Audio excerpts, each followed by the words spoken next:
speeding. Speeding. Speeding. 5, 4, 3, 2, 1.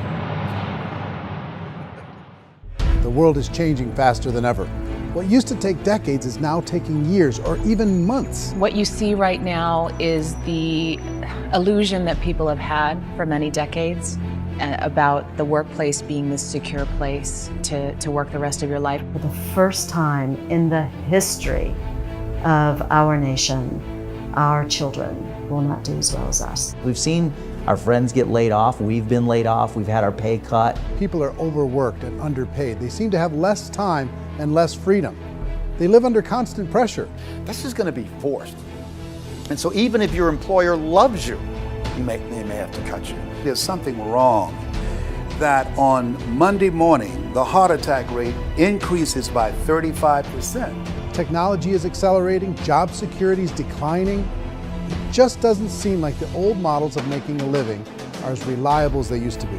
Every aspect of our lives, there's a better way out there, but we're still doing it the old way. We live in the greatest country on the planet, and there are a lot of people sitting around complaining and being cynical. Like everyone's whining about this old model, and I'm like, why don't you leave it? Look at all this over here. Look at all this opportunity. Since so much of our lives revolve around our work and the way we make our living, many people are thinking there just has to be a better way.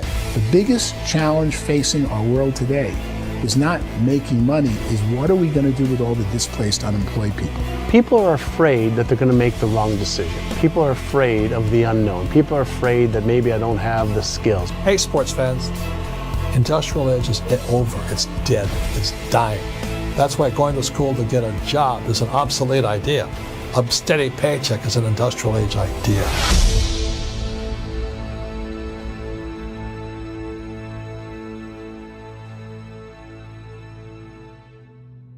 It's the search for answers that has brought us here together today.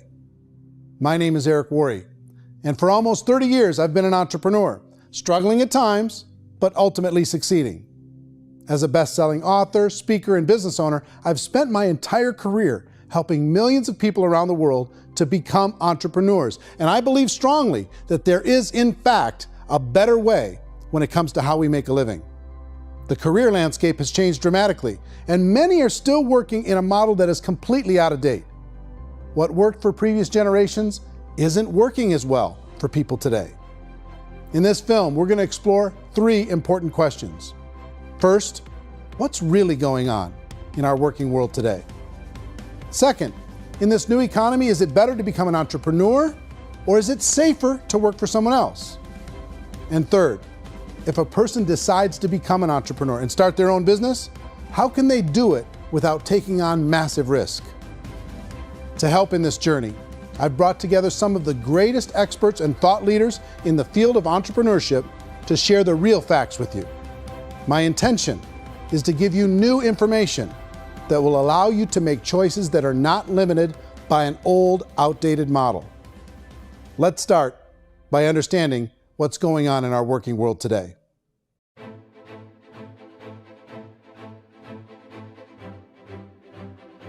Let's look at unemployment. 30–40% of the people are honestly not working, but would be working. What our government does is if you haven't found a job in 6 months, we don't call you unemployed. We pretend you dropped out of the labor force. I've often said that unemployment, particularly structural unemployment, that's unemployment due to technological changes, is the first sign of economic growth. Think of it, 10 people live on an island. They go out every day and fish. One day, new technology shows up. A missionary brings them a net. Now, using the net, one pilots the boat, one throws the net. 2 fishermen can do all the work 10 used to. That's a 500% increase in productivity, 2 doing the work of 10, in one day. You don't have to learn a lot to learn how to throw a net instead of throw a fishing line. The island's got a big problem, 80% unemployment. But the island still has all the wealth of the fish because the 2 people produce as much fish as 10 did. Now, of course, looking back in history, these changes used to take thousands of years. And during that time, we went into farming and transportation. Some of us became doctors and some teachers and lawyers, and we developed all these new professions and new manufacturing jobs. Today, these changes are occurring literally in one day when a new technological advance occurs, and we don't have the social structures to deal with it or to retrain the unemployed people. So one of the things that I think is interesting as I travel across the country and really travel around the world is the way that we work and the way we get paid for work is changing pretty dramatically. On a global basis, everything is being turned upside down because of the rapidly advancing technologies. They are eliminating many jobs, and we have been left with many people not prepared for the jobs that exist. A lot of demand in public companies was to squeeze out all the fat and to get just as much margin as we possibly could, and fat equals humans. So this idea of job security in information age is so obsolete, but it's still taught inside our school system, and that's where the problem starts. There's no financial education in the school system, and people are still trained to be employees to work for that paycheck. This is a chart on the middle class. What's happening in the middle class, those that went to school, their incomes have been coming down for years. And parents still say to their kids, go to school, get a job. Now what happens to all those middle class people who are dropping off the ends of the chart? Well, they become what's called working poor. And this is what happens to working poor. But they say poverty is ending. Well, poverty may be ending, but working poverty is going up. And this is food stamp usage. So food stamp usage in America is going through the roof right now, because people cannot earn what they call a living wage. Most people have experienced financial pressures that I think are probably greater than they have been in the past. If you're not working for yourself, then it's going to be a pretty hard road for a lot of people. Today, if you're going to control your future, the 40-40 plan is gone, where you can graduate from college and get a job and work for 40 hours a week for 40 years. That day is gone. So some of these charts actually tell you what's going on. And this is a really interesting one, you know. People are going back to school because if I go back to school, I'll get a nice job. But this is what's happening to, it's called Sallie Mae, which is the student loan guys. Student loan is going through the roof. It's now over $1 trillion, and student loan debt is worse than credit card debt. So when people stopped using credit card, the government got people into student loan debt. And the problem with student loan debt is you can never be forgiven. See, with credit card debt, you can declare bankruptcy and all's forgiven. But student loan debt, you can declare bankruptcy, you still owe it. It's the worst of all debt. But this is the next picture. Look at this chart here. This is what's happening to wages of college graduates. It's going down. So you go to college, you rack up all this debt, but you earn less money. Now, that's not that intelligent. Average person who's been working a lifetime in America today is ending their lifetime at 65 with about $41,000 in assets. They earned just enough to survive. I think in the United States we have something like 17 trillion in debt. That's just the federal government debt. We got another 2 in municipal and in other, let's call it almost 20 trillion government. We've got 40 trillion in private debt. That comes up to close to 60 trillion. When you then add something we never had before, what you were talking about, when we look at the unfunded portion of Social Security and primarily Medicare, Medicaid, that at the most conservative estimates from outside firms, Kleiner Perkins, 67 trillion and growing. That's more than all our other debt. There's less conservative estimates that say it's 84 trillion or higher. I added up conservatively $127 trillion in total debt. Debt is a financial drug. When you take it to excess, it's like taking a drug. Yeah, it makes you feel better, it enhances your performance, but at a huge cost, eventually it kills you. And so that's what happens. We keep doing more and more debt, and you get less and less results, just like a drug, until the debt gets so high that it crushes the whole system. That's where we're at, 8.2 times GDP. You know who I feel sorry for? I feel sorry for the person who dreads going to work, who is sick to their stomach on Monday morning, who hates their alarm clock, who gets a little glimmer of hope on a Wednesday because it's hump day and says, thank God it's Friday. And they live for those 2 days a week where they get to be themselves and they don't have to be around people they don't like, and they don't have to play the political game in the office, and they don't have to live this half life. The person that works 50 weeks a year just to be able to have the 2 weeks for vacation. And you know what happens to most of them nowadays? They don't have a vacation. They have a staycation. They have time off of work, but they don't get to go where they want to go because they're overextended. They've got all this debt. They got all this situation. They hate their alarm clock. They can't sleep until they're done. They have to spend most of their life in traffic. I feel sorry for that group of people because there's a better way. They just don't know it. I see this really interesting attempt at rugged individuality in a 6x8 rectangle. And I feel like you're all the same, except for the little push pins of the pictures. There's different pictures. Yours is named Jenny and his is named Sujara, but it's the same people. And this is how they are, and they're just like the zombies, and there's no joy in there, there's no fun. There's always like the wacky woman who decorates her cubicle, and that's the most she can do there. You got to give her credits, right? The wacky cubicle woman. The basis for their life is worry. I'm worried, you know, maybe I'll get fired. I'm worried maybe my company will go out of business. I'm worried I can't keep spinning the plates on paying the bills. I'm worried about how do I send my kids to college. I'm worried, what if the transmission of my car breaks? That's, you know, 2 or 3, I can't fix it. People live in a sea of worry, and it eats at them. Those signs that people held up during the Depression didn't say looking for gainful employment in a cubicle. It said looking for work. Work is what we're looking for. Job is just a unit of measurement.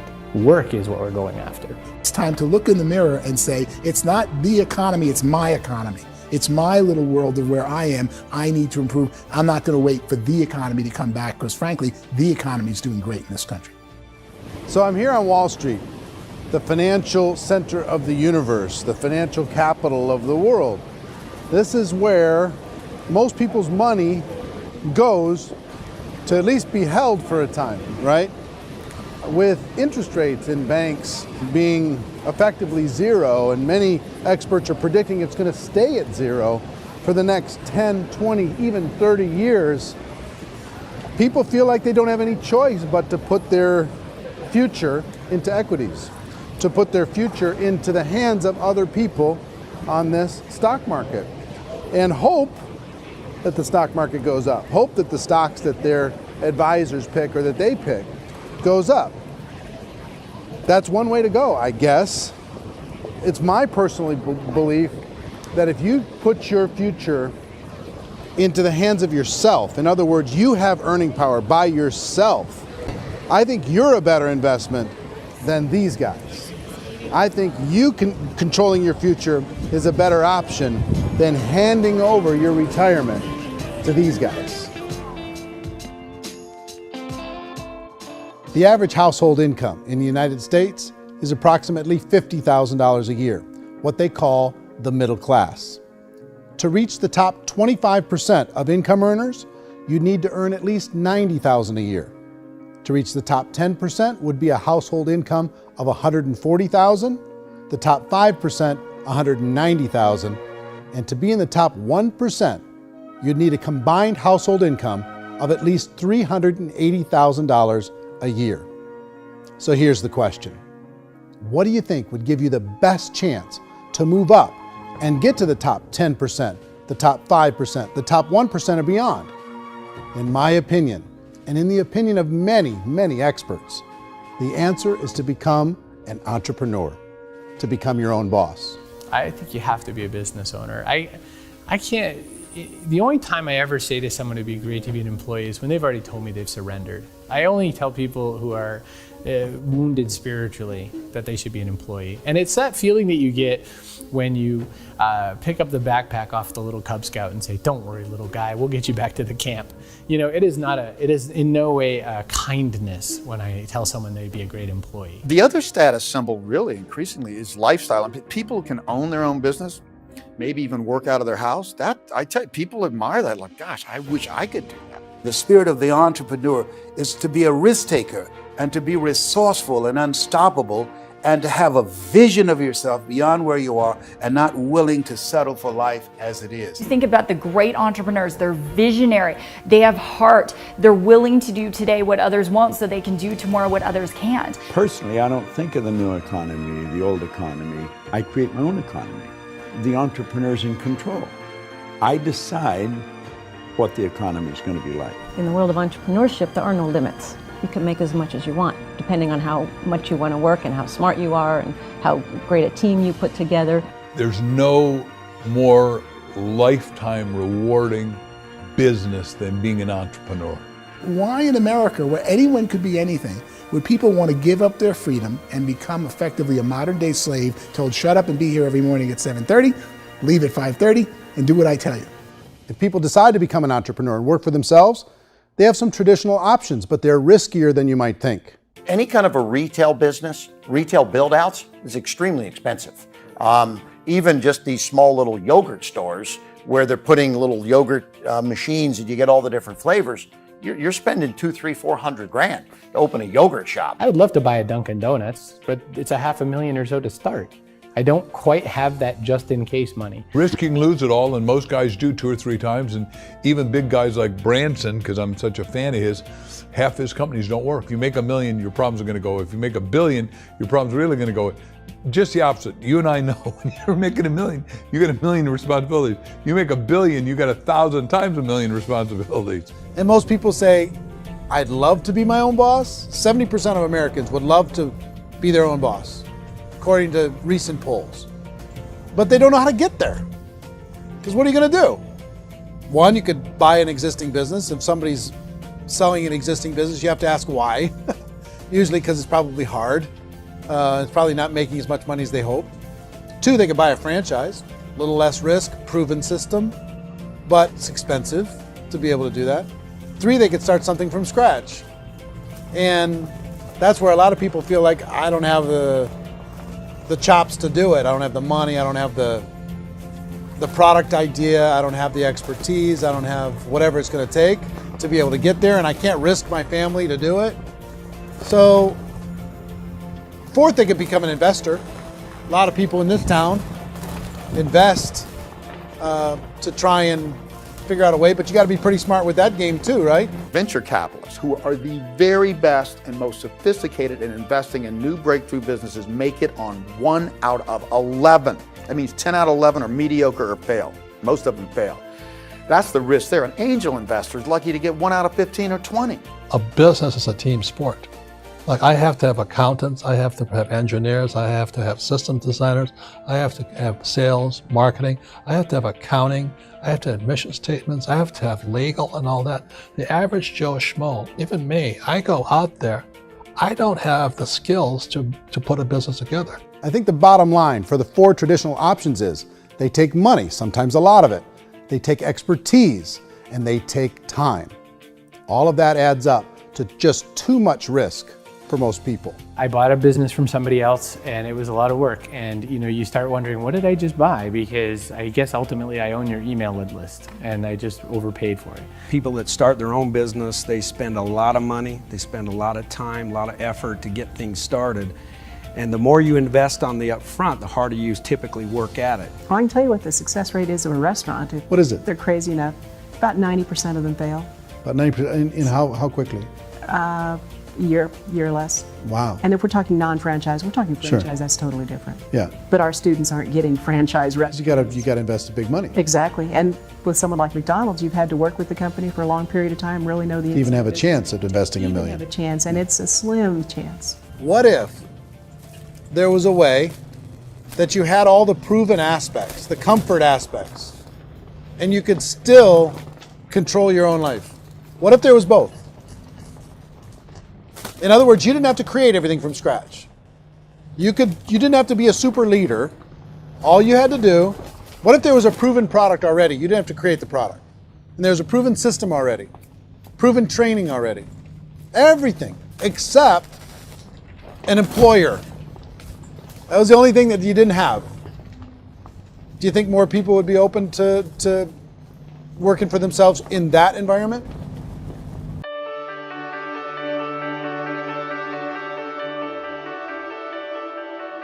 In our search for a better way to make a living, we've come to the conclusion that becoming an entrepreneur is actually safer than being an employee.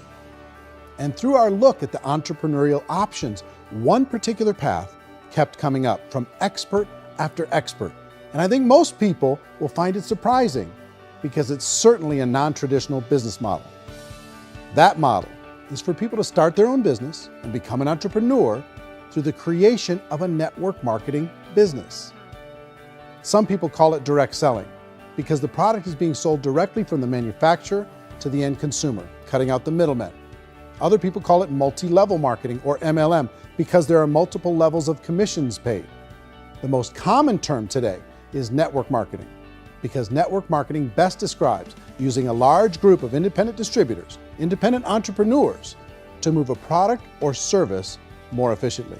So my friend here, Donald Trump, and I, we always write about the network marketing industry. And the reason we support the network marketing industry is because it really is a business school for entrepreneurs. Because most people come out of school looking for a paycheck. Oh, that's terrible.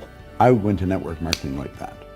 I think if it didn't exist, we should invent it. It is that good. I think direct selling is a great way to do business today. It's very easy to get into that industry, and you can be self-employed, be in effect an entrepreneur. When we see multi-billionaires adding network marketing companies to their portfolio of companies, that would be a clue. When we see people who are very famous authors and very famous business people endorsing the industry, that would be a clue.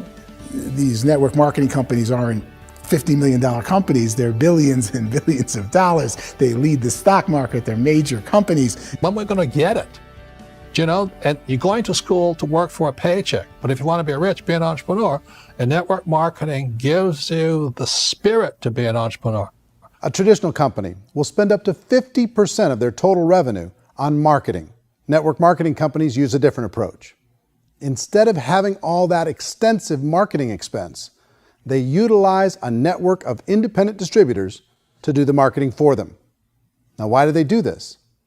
First, because word-of-mouth advertising is so much more effective today than traditional media advertising. Second, some products need to be explained or demonstrated, and an independent salesperson can do that more effectively than an ad campaign. Third, it's completely efficient. The company only pays for the marketing of their product if a sale happens and not before. Imagine if Amazon allowed you to become an independent distributor and paid out 40% of its revenue to that distributor group. All you had to do as a distributor was recommend a product, and if a person bought it on Amazon, Amazon would take care of all the logistics, and you'd get paid for bringing the customer. Now imagine you got paid for every purchase that customer made for the rest of their lives. Well, Amazon doesn't offer this option, but network marketing companies do. 85% of all buying decisions in our society are made as a result of word of mouth or reputation. We're recommending things to each other all the time. You know, who's your dentist? Who's your doctor? Who's your lawyer? What detergent, are you using? What legal system are you using? What product are you using? We're talking to each other about the things that we love anyway. When you go into a big box retailer, you're lucky if the clerk looks you in the eye, much less gives you any detailed or accurate information about what you're purchasing. So of course, this personal information, this education coming from a friend, a neighbor, a relative, or even a stranger, but one who has experience with the product is extraordinarily valuable. As a matter of fact, network marketing can educate consumers probably better than any other form of marketing. It certainly can do better than advertising, because advertising usually has a certain hype to it, and you can only get limited information. So, network marketing trumps advertising. If you were a typical sales company and you wanted to sell $1 million a month worth of product, you might go find 100 superstar salespeople. The quota would be $10,000 a month. So network marketing as a distribution system just flips the numbers. So we use 10,000 happy, raving fans of a particular product, and we don't concern ourselves so much with how much product each one of them individually sells. If they sell just $100 or $200 a month, and there's 10,000 of them, you're selling $1 million to $2 million a month worth of product. And that's the best way I can explain how network marketing works. This is the marketing arm of the company. There's not money being wasted on bricks and mortar. There's not money being wasted on inventory that's sitting stagnant somewhere.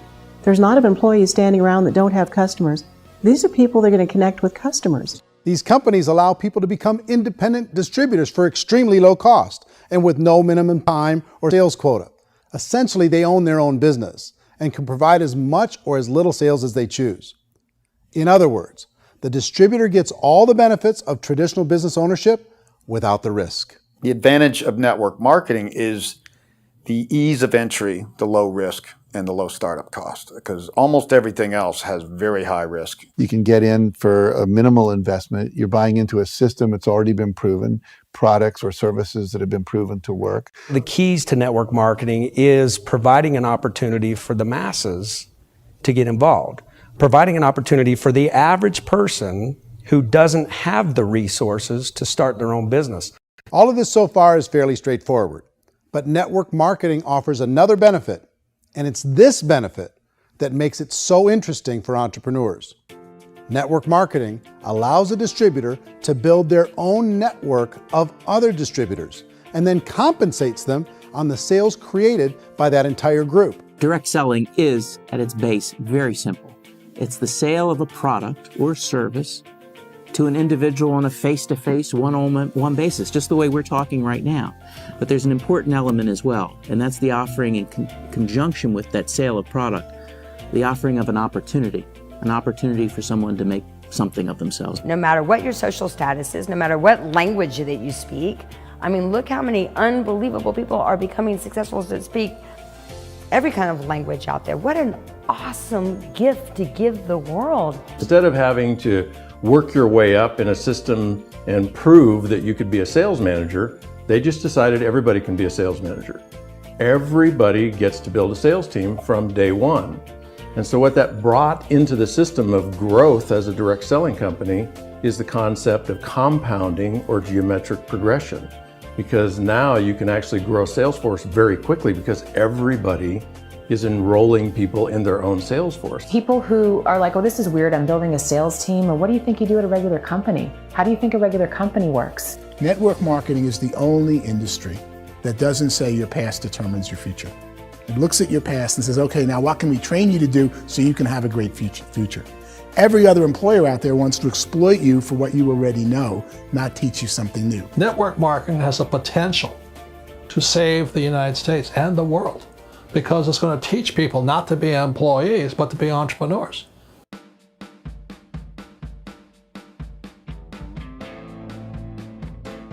According to the Direct Selling Association, if you add up all the network marketing companies around the world, they combine to do over $178 billion a year in retail sales.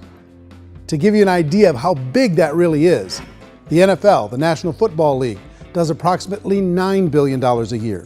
The music industry does a little more than $16 billion a year, and the movie industry does about $80 billion a year. Using a conservative average, network marketing companies pay their distributors about 40% of that $178 billion in the form of commissions, which adds up to more than $71 billion a year. That's almost $6 billion a month. It's almost $200 million in commissions every single day. So it's certainly working, and people are making serious money in network marketing. With the growth of the direct selling industry over the last 10, 15, 20 years, we've seen a broader understanding of the channel. We have seen more and more people getting involved in the business, so our penetration in the marketplace has increased, and thus the understanding in the marketplace of who we are has increased. And we've seen non-direct selling companies look at the direct selling model and say, something's going on there. People are making money, companies are being profitable, individuals are being motivated, product is being delivered to market. Maybe we should explore this. Some people think only the people at the top make money. Well, let's take a look at that as well. In the network marketing profession, there are roughly 500 people in the world who earn over $1 million a year. If you round that number up to $2 million a year, that adds up to about $1 billion a year. That takes the $71 billion paid out each year down to $70 billion. So where does the rest of the money go? The vast majority goes to part-time people making anywhere from a few $100s a month to many thousands of dollars a month. It goes to people who choose to make it a full-time career move and earning even more than that. Every day, people are using the money they earn through network marketing to pay off debt, have more fun, and improve the quality of their lives. Everyone I know in network marketing has been doing that since the 50s.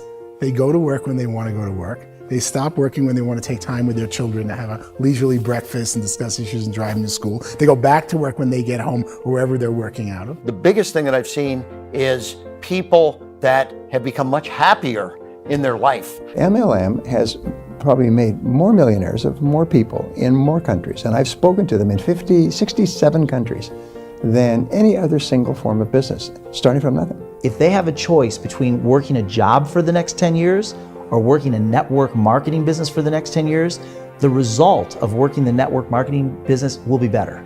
A lot of people within the industry go on and make this a career and do extremely well at it. Network marketing has been nothing but good for everyone I know that's been involved with it because they did it seriously and they played full out and they've been very successful. It's been a constant barrage of success stories and people showing off stuff that they got as a result of it. How many people are involved?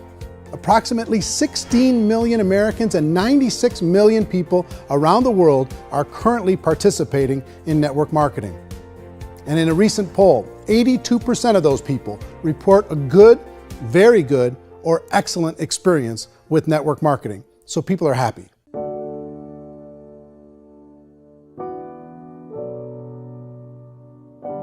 So I've taken a look at the network marketing profession and really tried to understand why so many people are confused as to the validity of this as a business. One is this pyramid shape. People get really messed up with this pyramid. Oh, it's one of those pyramid things. So I just think there are a lot of haters out there who really don't understand the industry and say, oh, it's a get-rich-quick scheme. It's a pyramid. Well, corporate America is a pyramid scheme. You know what I mean? It goes like this. You have thousands of MBAs, let's say working for Ford or General Motors or Coca-Cola. If all these MBAs, they're all trying to get to here, that's a pyramid. Only one guy's going to make it. Every 10 years, one's going to make it. Whereas you look at network marketing, it's like this. So you're here, and your job is to develop other CEOs coming up behind you. So it's an inverse pyramid. In network marketing, it's a very simple concept. If you sell product, you get paid. It is paid based on production. There is no first mover's advantage. There is no investment component where the more somebody spends, the more they're entitled to make. So the two are polar opposites of each other. It doesn't matter what shape the company is or the compensation plan is shaped, whether it's a circle or a pyramid or a triangle or a trapezoid, it doesn't matter. If compensation is coming primarily from recruitment, then you've got a problem.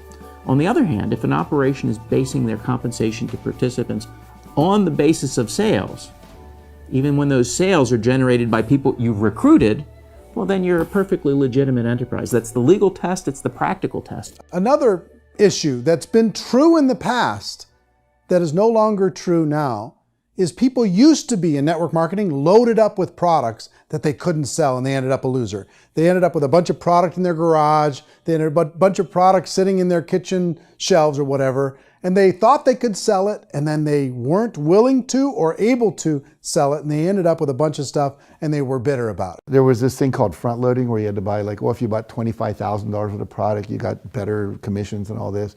Today, it's almost all done by computer. It's direct mail comes from a warehouse somewhere else. You don't have to have all this inventory. You don't have to stock up. It's a paperless world now. Most of it's done online. You have a back office. It really works. And the technology has changed everything. Third issue is people start talking about 99% of people in network marketing don't make any money.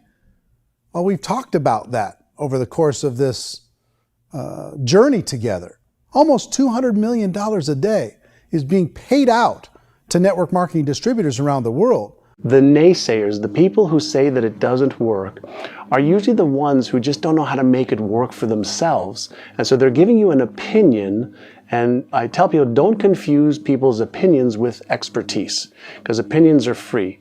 And don't confuse sincerity with the truth, because people could be sincerely wrong. But here's the reality inside of network marketing. The vast majority of people that get involved in network marketing just become customers and they get involved to be able to purchase product at a lower price.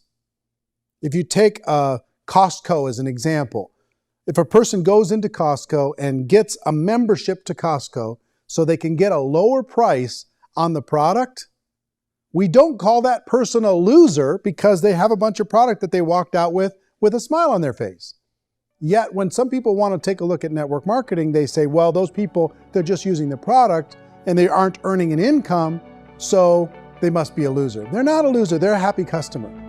That's the vast majority of people that are involved in network marketing. Now, a smaller percentage of those people decide to go build a business. They earn $300 a month, $500 a month, $1,000, $2,000. That's the bulk of earnings in network marketing. And then there's the few that really decide to take it serious, really decide to build a large network, really work to make that network very, very productive.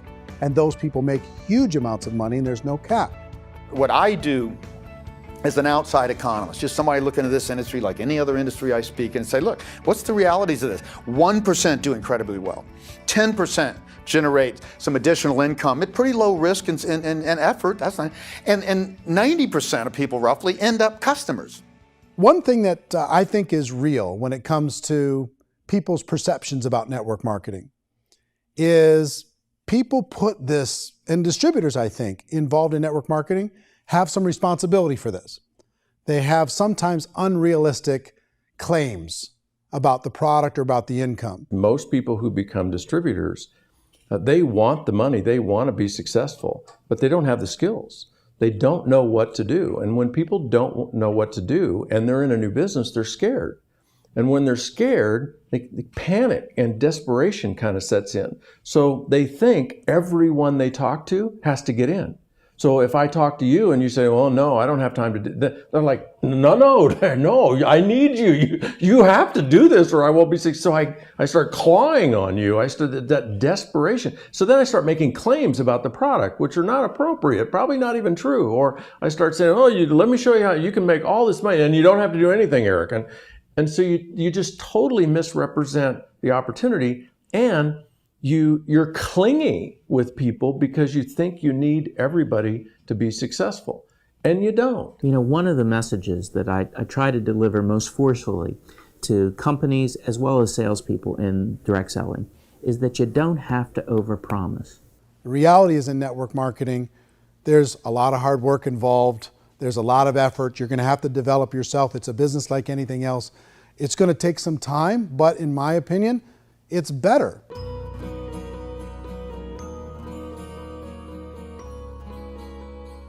It's light years better for people starting today than it was even 5 years ago. I think it's more widely accepted now, and people understand it is a business. It is being an entrepreneur. It is being a business owner. Our belief system is based upon our evaluation of something. And frequently, if we reevaluate a situation, our belief about that situation will change. The industry has changed and it's grown up. It's totally transformed. You've got young people today that have grown up with social media, and they understand networks. They understand how people are connected through technology, and they understand how money flows through those networks. So when they see network marketing, they don't see it the way their parents saw it. And we've all learned, the larger industry that you represent, has all learned from those mistakes and flaws and errors that have happened early on. Early algorithms didn't work the right way. That's all fixed. It's like when they design a computer program, they design the program, then they run it, and then they go back through and they debug it.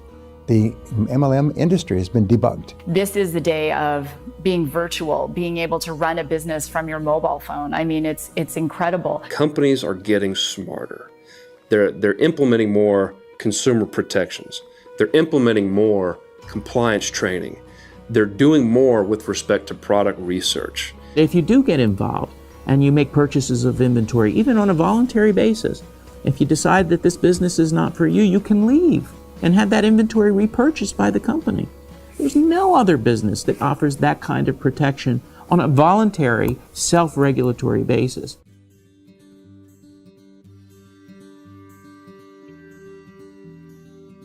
If you decide to look further into a network marketing business in order to generate more cash flow for your family, I would recommend reviewing the following 4 elements. First is the product or service. And on the product or service, I would ask 5 important questions.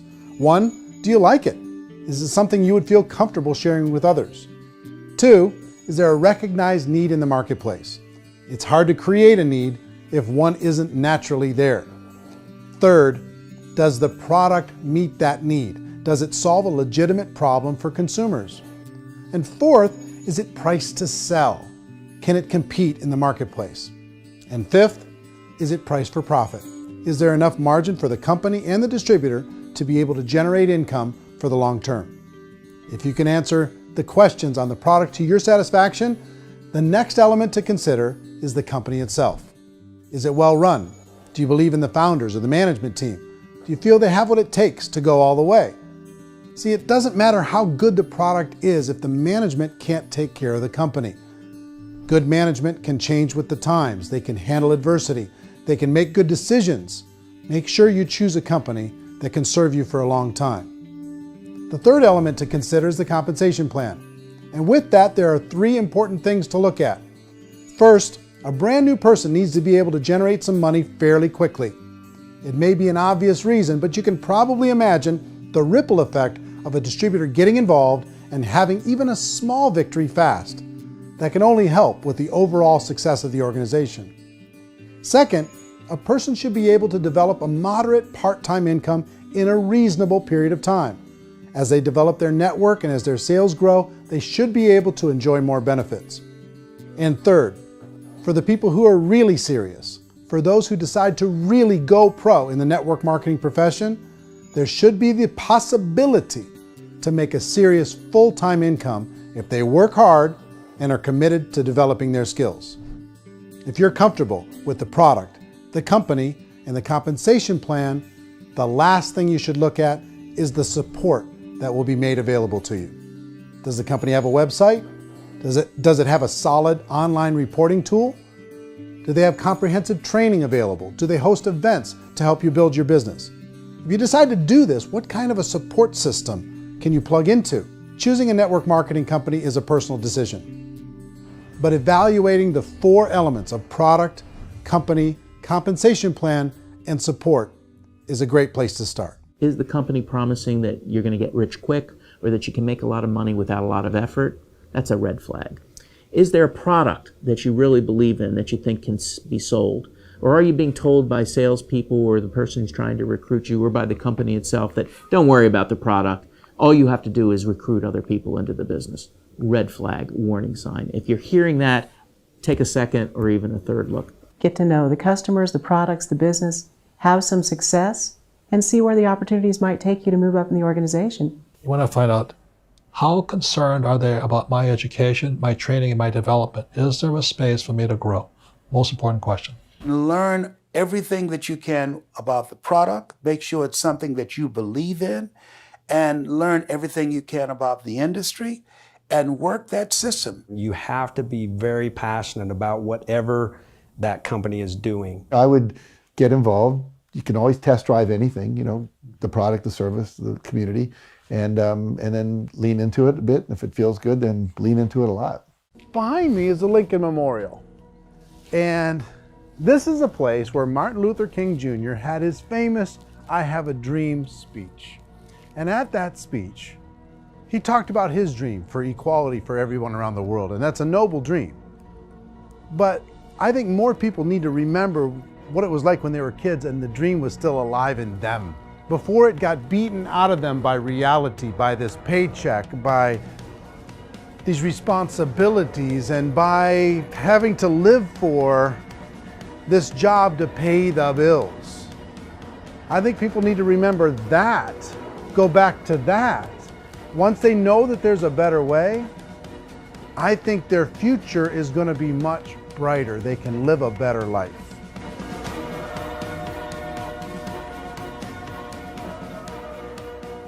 So if you're considering getting involved in a network marketing company, let me offer you just a few pieces of advice.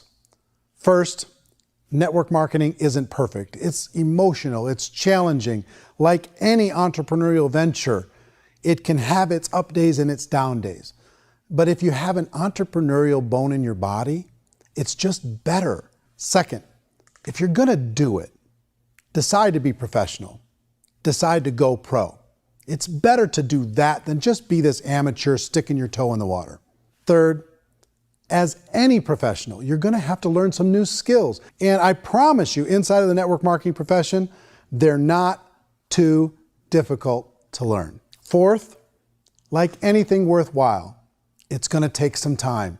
Don't expect that you're gonna get to the finish line right out of the gate. And fifth, it's worth it. It's worth it to be able to take charge of your life again. It's worth it to be able to control your own financial situation. It's worth it for the people you're going to be able to spend time with. It's worth it for the things you're going to be able to see and the experiences you're going to be able to experience. It's worth it for the causes you're going to be able to contribute to, the lives you're going to be able to touch, the customers you're going to be able to help, the friendships you're going to be able to develop. I promise you, it's worth it. Remember, most people are searching for answers just like you are. But I do have to tell you the catch to network marketing. If there is a catch, if you want to understand this from an emotional point of view, people say, well, it sounds too good to be true. It's not, it's hard work. But here's the catch. Most people still don't understand it. So you're going to have to endure the loss of social esteem from ignorant people. The uneducated will think less of you. Now, if you can handle that, you're on your way. If that's going to destroy you, you know what? Entrepreneurship in general probably isn't in your future. If you can face that catch, you can become unstoppable. I want everyone to really contemplate this if they're not in network marketing. You're in a job, you probably have a mortgage, you have rent, you have debt, whatever's going on. You're in a prison. You work just hard enough to keep them from firing you, and they pay you just enough to keep you from quitting. Come on! I've been there, done that, and bought that t-shirt. In network marketing, if you run into failure, it's really just a homework lesson for yourself. There's no one to blame. You really have no excuse not to be successful. You just don't. People don't want to hear that, but there's so much available to you. If you want to be a good network marketer, be a student to the people above you, be a fellow traveler to the people on the same level, and be a teacher to those below, and know when it's appropriate to do which. People who are not afraid of asking people to buy things, or not afraid of persuading people with a chance they may say no, these people own the future. Nothing happens until something moves. So you got to go move, you got to go do something, or nothing's going to change in your life. In the beginning, you're going to do a lot of things that you don't get paid for. But as you go down the road, you get paid for a lot of things that you don't do. And your job is rehabilitate the spirit, the entrepreneur spirit in all of us. You get it back. Either give it a strong yes or a strong no, but no wishy-washy, dilly-dally stuff in the middle. There's dreams and there are nightmares, but I believe that the biggest nightmare of all is when you don't pursue your dream. You're going to see some monumental growth in this profession. It's an exciting, exciting time to be involved with the network marketing profession. The next 10 years, I see just exponential growth. When that tipping point comes, it's not a matter of asking somebody, have you ever heard about network marketing? You're really asking them, which company are you building your wealth in? We are here to fix the world, to improve relationships with other people, to improve other lives. And the real reward comes as an entrepreneur in any level from teaching somebody something and watching them soar. There is no greater reward.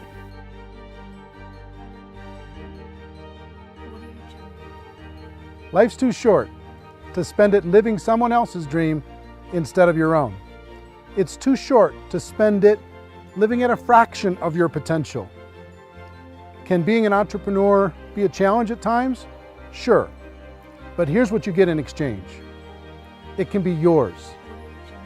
Something that you built, something that you created, something that you made happen. This balloon represents your dream. It represents entrepreneurship. My wish for all of you is that you would reach out and grab it. The choice is up to you.